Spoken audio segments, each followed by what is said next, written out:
Hello everyone, good morning and welcome back to my new video. तो friends, ये video again BPSC के result को लेके है, क्योंकि कल की वीडियो में हमने डिस्कस किया था कि किस तरीके से कम नंबर पाने वाले बच्चे सेलेक्ट हो गए हैं और ज्यादा नंबर पाने वाले बच्चे रिजेक्ट हो गए हैं।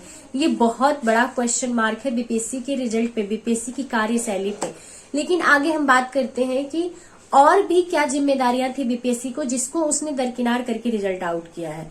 सबसे पहला ये था कि जब बीपीएससी का फॉर्म आया था तो सब कुछ उसमें कंप्लीट मांगा गया था एलिजिबिलिटी आपसे, कि आपकी एलिजिबिलिटी ये है तो आप फॉर्म भर सकते हो वरना नहीं भर सकते हो। लेकिन फॉर्म उतना नहीं गया। एक महीने बाद ये आउट होता है कि अदर स्टेट वाले भी फॉर्म भर सकते हैं, साथ ही साथ जो अपेयरिंग वाले एस्पिरेंट है वो भी फॉर्म भर सकते हैं, चाहे वो सीटेट हो या फिर बीएड हो।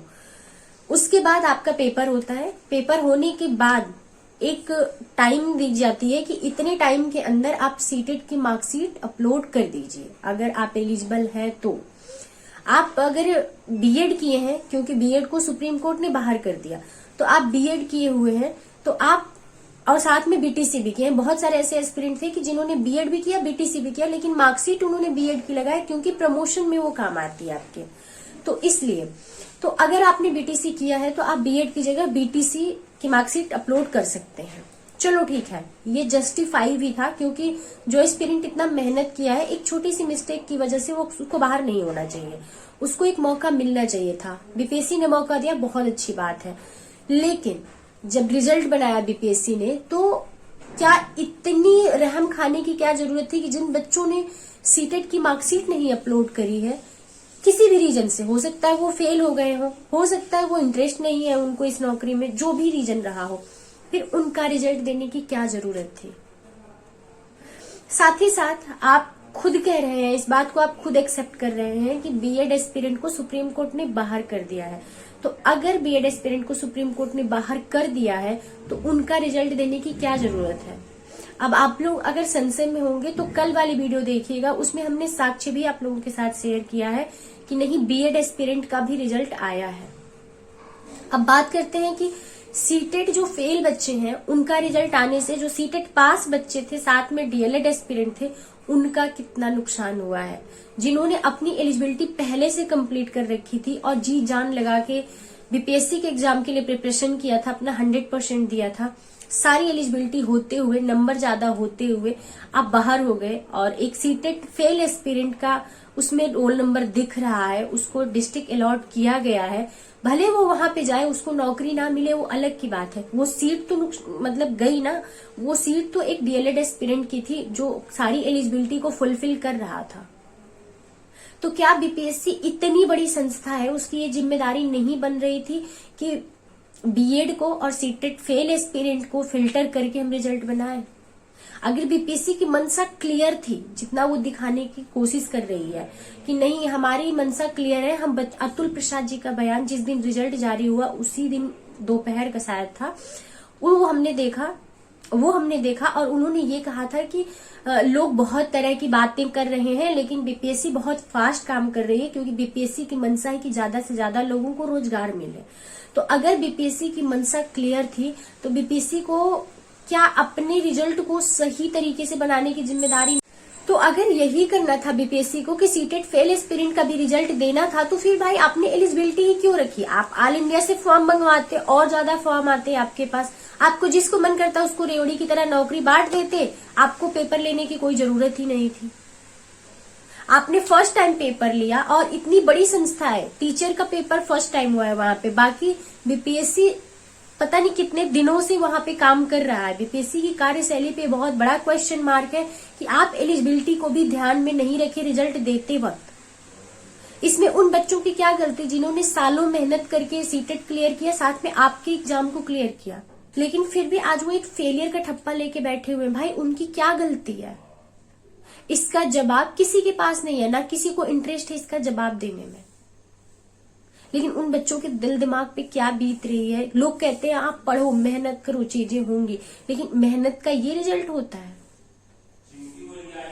बीपीएससी की कार्यशैली को देख के तो मन में बस एक ही बात आ रही है कि बीपीएससी एक आपकी योग्यता जांचने वाली संस्था नहीं रह गई, युवाओं को रोजगार देने वाली संस्था नहीं रह गई है। बीपीएससी एक राजनीतिक संस्था में कन्वर्ट हो गई है जो फायदे और नुकसान को देख के काम कर रही है क्योंकि उन्होंने जो सीटेट फेल एस्पिरेंट का और बीएड एस्पिरेंट का रिजल्ट दिया है, उन्होंने दिखा तो दिया कि हमने 62,000 अभ्यर्थियों को नौकरी दी, लेकिन डीबी में उनको बाहर कर दिया जाएगा, वो सीटें भी खाली जाएंगी।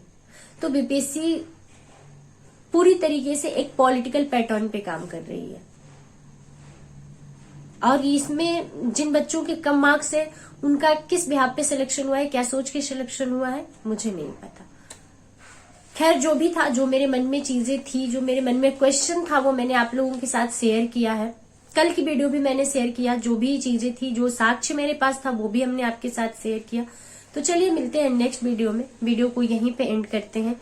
बीपीएससी से उम्मीदें जितनी थी उसी तरीके से उम्मीदें टूटी भी हैं। तो अब ये सीख मिल गई है कि आप किसी भी एग्जाम में पास होके नौकरी की उम्मीद थोड़ा कम ही लगा के बैठो। लक भी बहुत साथ देता है, लक भी बहुत काम करता है। अगर आपका लक होगा तभी बीपीएससी जैसी संस्थाओं के एग्जाम में आपका रिजल्ट देखने को मिलेगा, वरना सिर्फ मेहनत से चीजें नहीं बनेंगी। हाँ, ये है कि मेहनत करेंगे तो कहीं न कहीं तो सिलेक्ट होंगे ही। ऐसा नहीं है कि बीपीएससी ही पूरे इंडिया में बची है, बीपीएससी के अलावा भी बहुत सारी संस्थाएं हैं जहां होगा सिलेक्शन। गांव के बच्चे और ज्यादा हताश निराश हो जाते हैं इस कार्यशैली से, क्योंकि ये बात इतनी बड़ी है ना कि अब जो बच्चों ने पेपर दिया, जिनके मार्क्स ज्यादा हैं, उनसे कोई पूछेगा तो वो तो अपनी बातें रखेंगे ही ना कि ये संस्था ये की, इस तरीके से किया आयोग ने, जिसकी वजह से हमारा सिलेक्शन नहीं हुआ। तो आयोग की कार्यशैली पे सवाल उठता है। तो बहुत सारे जो आउटर एरिया के बच्चे होते हैं, जिनके पास कोई बैकअप नहीं है पढ़ाई करने के लिए, उनके पास इतना बैकअप नहीं कि वो आके कई आयोग के इस टॉर्चर को झेल के और अपना करियर बना पाए, क्योंकि उनकी रोज की रोटी भी कमानी पड़ती है। तो ऐसे बच्चों का मनोबल टूटता है, ऐसे बच्चे नहीं आना चाहते हैं इस फील्ड में, जिसकी वजह से वो अनएजुकेटेड ही रह जाते हैं। क्योंकि पढ़ने का एक मकसद होता है, वो कह देना आसान होता है कि पढ़ने का मतलब सरकारी नौकरी ही नहीं होता। एक लोअर मिडिल क्लास का बच्चा है, एक मिडिल क्लास का बच्चा है, उसके लिए पढ़ने का मतलब सरकारी नौकरी मैक्सिमम होता है। क्योंकि एक सरकारी नौकरी उसे ये उम्मीद दिखती है, क्योंकि उसके पास इतना पैसा नहीं है कि वो कहीं बिजनेस कर लेगा। वो जाके कहीं कंपनी में 8-10 हजार की नौकरी करता है, 12 हजार की नौकरी करता है, 12 घंटे खटता है, तब तो उसको ये बहुत बड़ी अपॉर्चुनिटी दिखती है कि हमें कहीं 20-22 हजार महीने की सैलरी मिलेगी, साथ में हम अपनी फैमिली के साथ टाइम स्पेंड कर पाएंगे। और इस समाज में जो एक अप्रूवल मिलता है ना सरकारी नौकरी को, वो एक प्राइवेट नौकरी को नहीं मिलता है। तो एक बच्चे का पढ़ने का, स्ट्रगल करने का मतलब ये होता है कि हमें सरकारी नौकरी मिल जाए। इन आयोग की इन गलत नीतियों की वजह से, इन गलत कार्यशैलियों की वजह से ऐसे बच्चे बाहर हो जाते हैं जो पढ़ने में भी अच्छे हैं, जो अपना 100% देते हैं, अपना सब कुछ न्यौछावर करके एक पेपर को फोकस करके अपनी स्टडी करते हैं। तो चलिए, ये जो मेरे मन में चीजें थी वो मैंने आपके साथ शेयर किया, क्योंकि बहुत सारे एस्पिरेंट हैं जो बहुत ज्यादा परेशान है। फर्स्ट टाइम ऐसा रिजल्ट आया है। रिजल्ट तो आता है तो कहीं खुशी तो कहीं तकलीफें होती ही होती हैं।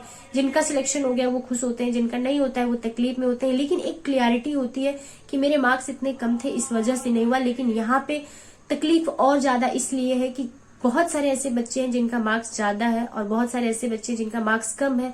कम वाले सिलेक्ट हो गए हैं, ज्यादा वाले बाहर हो गए हैं। तो सबसे बड़ी तकलीफ की बात ये हो गई है।